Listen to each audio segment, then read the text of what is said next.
blessing to my heart to sing thy grace.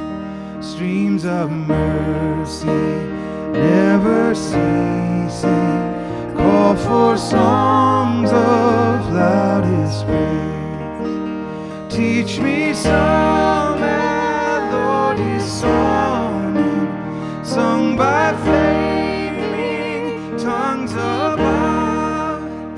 Praise the mountain fixed upon it, mount of God's unchanging love. Here I raise my Ebenezer, hither by thy help I'm come, and I hope by thy good pleasure safely to arrive at home. Jesus saw me when a stranger, wandering from the fold of God. He to rescue me from danger interposed his precious blood.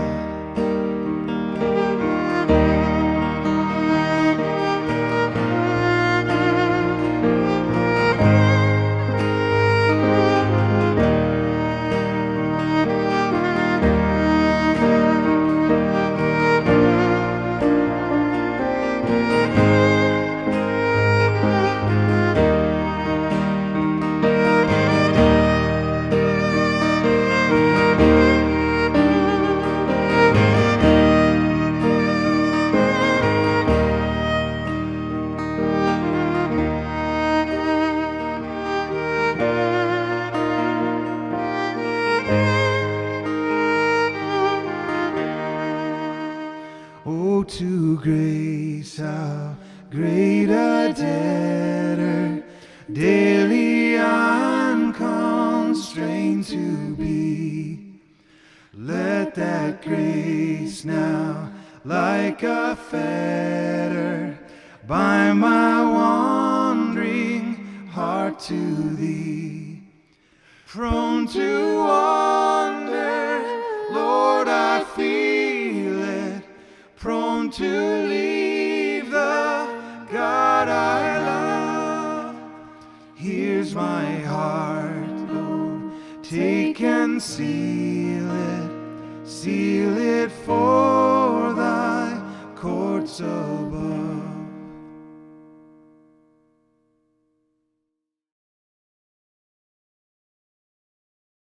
Good morning. We've been talking about the narrow path for a few weeks, and we're going to talk about the narrow path again this morning. What I want to talk about today is this common notion in many Christian circles. This is certainly something that I was raised with. And that notion is this, that how we enter and walk the narrow path is by believing the right things about Jesus. Like I said last week, I don't want to undermine beliefs. Beliefs are important. But it's also important to understand what Jesus is really talking about.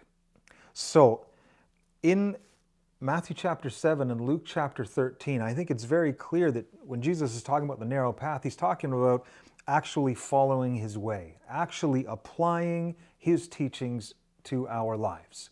So where did this notion come from that how we get on the narrow path is by what we believe? Well, it comes from the Gospel of John, specifically John chapter 10. Without getting into a lot of details, there are many differences between the Gospel of John and the Synoptic Gospels. Matthew, Mark, and Luke, those are the Synoptic Gospels. They share a common story summary and synopsis. They have the same, or they share many of the same sources, and they have many of the same stories, parables, miracles, events, teachings included. Whereas the Gospel of John has very different content. It has very different sources. For instance, there are no parables in the Gospel of John. I mean, imagine a gospel, the story of Jesus without parables. Well, that's the Gospel of John. Essentially, John is more theological and metaphysical and less historical. And I guess you could put it this way, that the Synoptic Gospels are trying to communicate what Jesus said and did in a historical way, whereas the Gospel of John is really trying to convince us of who Jesus is. Last week, I came across a meme about the distinction between the Synoptic Gospels and the Gospel of John, and it made me chuckle. I thought it was actually pretty funny. John is just very different from the other Gospels. It's just a little out there in much of it. I love it. It's one of my favorite Gospels. I'm certainly not judging it or writing it off. I love it, but it's really different from the other three Gospels. Another key component to what makes the Gospel of John is it has what theologians call a high Christology, or what you might call a cosmic view of the Christ event. All that to say, we need to approach and interpret the Gospel of John a little differently. Now, the other thing that is important here is this teaching in John chapter 10 is not another version of Jesus' teaching in Matthew 7 and Luke 13 on the narrow path. This is a completely different teaching. You'll notice that Jesus in John chapter 10 is not talking about a narrow path or a narrow way.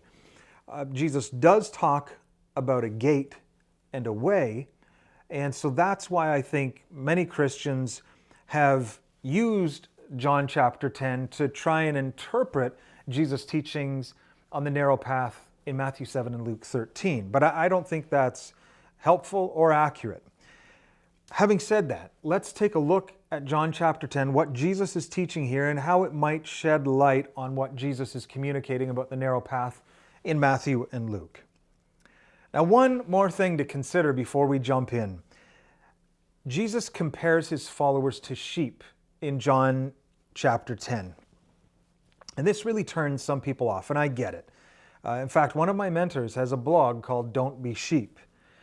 Nowadays, to be a sheep means to be a mindless follower of others. And that is certainly not what Jesus is encouraging us to do. Remember, 2 weeks ago, I talked about one of the things that Jesus is teaching us here by getting us to get off the broad path that everyone else is traveling and get on the narrow path is we shouldn't be just doing what others are doing. We shouldn't just be following the crowds. We shouldn't just have this herd or group mentality. We need to carve out or blaze our own trail. So Jesus is certainly not encouraging us to be sheep in the sense of a mindless follower. I think there's probably some context that we are missing when Jesus talks about sheep. Jesus doesn't have our 21st century context. So referring to someone as a sheep back in Jesus' day would not have had the same implications or connotations as it does today. But I do wonder what was going on in the immediate context where Jesus is talking about sheep. I just have this sense that Jesus, when he teaches, he just looks around and he takes whatever is around him. If he sees, a woman kneading bread, then he uses that as analogy for spiritual truth or wisdom. Or if he sees a farmer, sowing seeds off in the distance, he points people, hey, look at this farmer sowing seeds, and then he weaves some really interesting spiritual truth into that analogy. And I wonder if there was a shepherd close at hand when Jesus is talking about sheep, a shepherd that's being very attentive and kind to his sheep. Or maybe there's a shepherd even right there listening to Jesus, and maybe he has a lamb that he's, being affectionate with, even just, kind of petting the, I don't know. I've never owned a lamb, but if I had a lamb, I'd probably pet it. Or maybe recently in that town where Jesus is teaching, maybe a shepherd has recently, this is the big news in town, has recently been killed, protecting his sheep either from, robbers or from a wild animal. Because Jesus talks about that later on. Jesus talks about a good shepherd lays down his life for his sheep. And I think that's what Jesus is trying to communicate.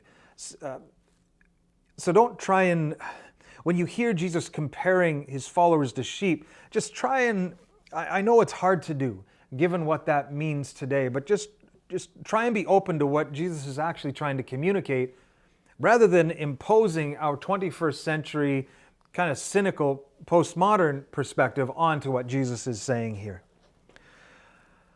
Okay, having said all that, let's jump into John chapter 10, verses 1 to 21. It's a long passage. I encourage you to read it, but I'm just going to give you a brief summary. Here's Jesus talking. Only the one who enters the gate is the shepherd. Whoever doesn't enter the sheepfold by the gate, but climbs in some other way, is a thief and a robber. It's only the shepherd that the gatekeeper opens the gate for. And the sheep know the shepherd's voice. He goes ahead of the sheep and they follow him because they trust him. I am the gate, Jesus says. Anyone who enters through me will find life. They will come in and go out and find pasture. The thief comes to destroy and kill, but I come to bring life. I am not only the gate, I'm also the good shepherd. I know my sheep, and they know me. I lay down my life for my sheep. I have the authority to lay down my life and take it up again. God, my Father, gave me this authority. I also have sheep that don't belong to this fold, that you don't know about. Now I'll eventually bring unity so there's one flock and one shepherd. There's a lot in that passage. I mean, just that last passage alone, when Jesus talks about another fold that we don't know about, that his followers don't know about. I mean, what is this other fold? So much. When you look at the context here, Jesus is clearly challenging the authority of religion and religious leaders. Jesus is saying, religion and religious leaders are not the good shepherd, I am. Religion and religious leaders are not the gatekeeper. They're not the ones who decide who gets in and who stays out. I should know, I'm the gate, Jesus says. But he's not only challenging religion and religious leaders, he's challenging everyone to let go of their religious assumptions and attachments and identifications and be open to the new way of the Spirit. What Jesus is saying here is the way you follow the path to life is by learning to recognize the voice of Christ, the voice of truth, the voice of life. Remember, Jesus also says he is the way, the truth, and the life. Jesus is a lot of things in the Gospel of John. Jesus is the door, the gate, the shepherd, the way, the truth, the life, the bread, the grapevine. In the Gospel of John, there's a similar Christology to what Paul talks about. Remember when Paul says, Christ is all and in all. That's kind of what's going on here. As John talks about, Christ is the Word. In him is life. I mean, everything that exists came into existence through Christ. Like I said, very high Christology. So in this gospel, Christ is the shepherd, the gate, the way. But the point that I think Jesus is making here is it's in recognizing the voice of truth, the voice of Christ, the divine word, the divine voice. That's how we follow the path to life. It's relational.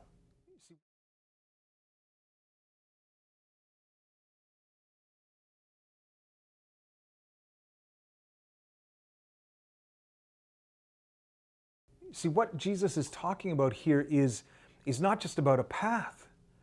It's about the presence. That's what this shepherd-sheep relationship, I know it doesn't feel right given its 21st century connotations, but there's a relationship that Jesus is communicating here. If you want to follow the path to life, it's not just about finding the path, it's about letting a presence guide you and tuning your ears to become familiar with the voice of Spirit, the voice of Christ, the voice of truth, the voice of life. So how do we discern the voice of Christ within? How do we know the voice of truth, the voice of Spirit?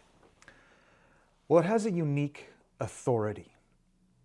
Remember, people used to marvel at Jesus' authority when they heard him teach. They said, he teaches as one who has authority, unlike all the other teachers. So what did Jesus' authority look like? What did it sound like?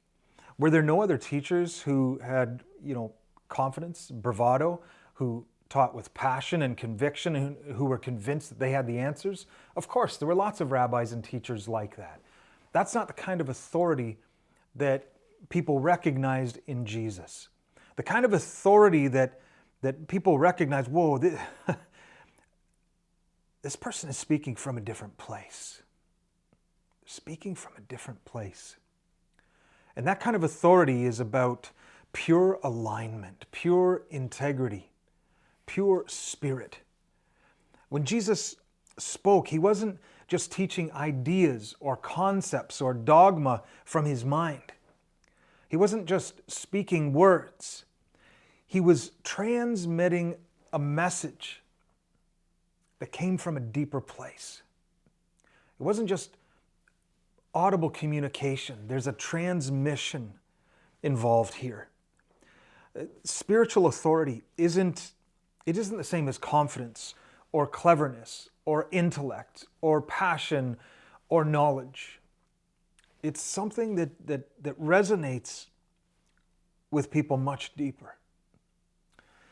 Now, many people are taken in by the kind of authority that comes with words, or comes with charisma or personality or knowledge. Just recently, another report came out about another Christian leader involved in some abusive sexual conduct. And, he was brilliant, very clever, very confident, very passionate, very knowledgeable. And many Christians described him as being someone who taught with authority. That's not the kind of authority that Jesus is talking about here, and that's not the kind of authority that Jesus demonstrated. And that's not the kind of authority we need to look to recognize the voice of truth, the voice of spirit, the voice of life. We've been kind of tricked into thinking that is authority. But that's really the fragility and insecurity of our own ego, our own false self, looking for someone else's ego or false self to basically reinforce our own ego or false self by manifesting itself as having the answers. The point is, Jesus' authority came from a deeper place. It came from a divine place. His words didn't just communicate thoughts. Jesus transmitted a message of life, of healing, of truth, of love, and people felt it. People felt it when he spoke. Most of the time, no one, including his own disciples, understood mentally, intellectually, what he was talking about. It wasn't an intellectual transaction happening where Jesus was giving them concepts and they were understanding and saying, oh, that's such an authoritative teaching. They didn't even understand what he was talking about. It was something that Jesus was emitting. It was presence. It was his presence that they were resonating with, and his presence has authority. It has divine authority because his presence is life. It is truth. It is love. It is the way. That's what captivated them. It was something deeper. This sheep analogy, it's really unfortunate because I know some of you are going to be so hung up on it. It's going to be hard for you to receive some deeper truth from this because you're just in this resistance mode. I will not be a sheep. I am not a sheep. And I get that. Especially anyone who has experienced any kind of spiritual abuse, which there is a lot of it out there. I get it. You're not going to be a sheep. So let's just, that's not the point. I mean, Jesus, If Jesus were preaching this sermon today, I don't think he would use that analogy. If Jesus was preaching this message today, he would look around and see what is in our context, and he would bring profound and deep truth from things that we are so familiar with. But the point Jesus is making here is this is about a relationship. It's about knowing someone and being known by them. Those are key words that Jesus says. I know them, and they know me, and they trust me. Think of the last person that really got you, really understood you, really knew you. I mean, I think that's what we're all longing for, to be fully known, to really be known and understood. And that's what Jesus is communicating here. I want to know you, and I have the capacity to know you fully. And I want you to know me. I want you to experience my presence. And that's the invitation. And I think what was true for the disciples then, I think people were compelled by Jesus because they felt like they knew him and they felt like he knew them. And that's a very special person. There's a reason why people wanted to be around Jesus. But I think the same is true with the Spirit of Christ today. I think when you encounter or open yourself up to the Spirit of Christ, there is this knowing. You felt known by the Spirit of Christ, and you also feel like you know. There's something familiar, very familiar about the Spirit of Christ. There's much more to be said about this, but I'm going to leave it there. All of this starts, this following of the narrow path in John chapter 10, it starts with learning to recognize the voice of Christ, the voice of Spirit, the voice of truth, the voice of life and love within you. Once you do that, then you have a guide on the path. So important.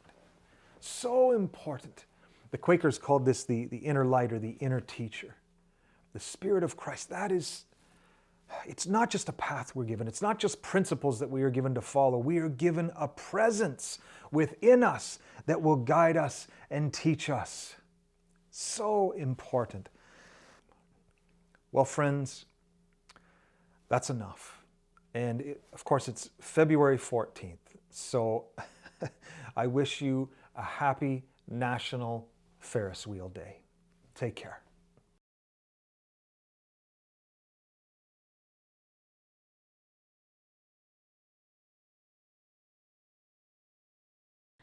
Be thou my vision, O Lord.